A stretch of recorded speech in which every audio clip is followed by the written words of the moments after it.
సిద్ధు ప్రేరణనైతే ఇంకా అలాగే ఇందిర, రాజశేఖర్ కూడా ఆశీర్వదిస్తారు.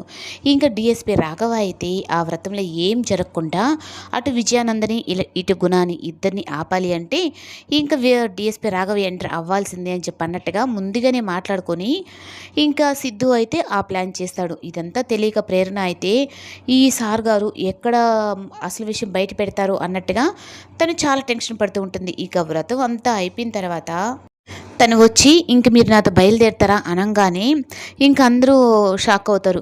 వీళ్ళిద్దరి మీద కేసు ఉంది, ఆ కేసుని ఇప్పుడు వీళ్ళిద్దరిని పోలీస్ స్టేషన్కి తీసుకొని వెళ్తాను. ఇంక గుణ అయితే మాత్రం చాలా సంతోషిస్తాడు. అమ్మయ్య డిఎస్పీ సార్ వచ్చిన దానికి నాకు ఒక ప్రతిఫలం దక్కింది అన్నట్టుగా ఇంకా విజయానంద్ కూడా అయితే లోపలే చాలా నవ్వుకుంటూ ఉంటాడు. ఈ లోపల ఇంకా తను వచ్చి ఇంకా అలా పిలవంగానే అందరి మొహాలు చూసి సరే నేను బయట వెయిట్ చేస్తుంటాను, మీరిద్దరు వచ్చేసేయండి అన్నట్టుగా ఇంకా అక్కడికి వెళ్ళిన తర్వాత మొత్తం కథ రివర్స్ అనమాట. ఇంకా ఓకే సిద్ధు, నేను ఫంక్షన్కి రావాలనుకున్నాను, వచ్చాను, ఇప్పుడు నీకు హ్యాపీయే కదా అంటే ఏంటి సార్ మీరు మాట్లాడేది అంటే మీరు కావాలని మమ్మల్ని ఇద్దరిని అరెస్ట్ చేయాలని రాలేదంటే ఏంటి ప్రేరణ, మీరిద్దరు ఆల్రెడీ భార్యాభర్తలే కదా, మళ్ళీ పెళ్లి చేసుకున్నారు అంతే కదా, దాంట్లో ఏముంది, దానికే నేను అరెస్ట్ చేస్తానంటే మరి గుణ వాళ్ళందరూ మాట్లాడుతున్నారంటే వాళ్ళు నేను అక్కడికి వచ్చానని మీకు ఏ ఇబ్బంది రాకుండా సిద్ధు ఇలా ప్లాన్ చేశాడు అన్నట్టుగా చెప్తాడు.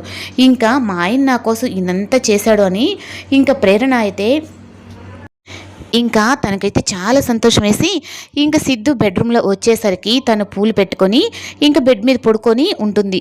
ఏంటి ఈరోజు ప్రేరణ ఇలా రెడీ అయ్యి ఉంది అని చెప్పనని ఇంకా కొంచెం క్యాజువల్గానే వచ్చినా ఇంకా ప్రేరణను చూసిన తర్వాత ఇంకా సిద్ధు అయితే తన మనసు మార్చుకుంటాడు. ప్రేరణ నువ్వు వెళ్ళి కింద పడుకో, నేను నా బెడ్ మీద పడుకుంటానంటే అయ్యో నేను ఎందుకు పడుకుంటాను, నేను మీ భార్యనే కదా, నేను ఇక్కడే పడుకుంటాను అన్నట్టుగా ప్రేరణ అయితే అంటుంది.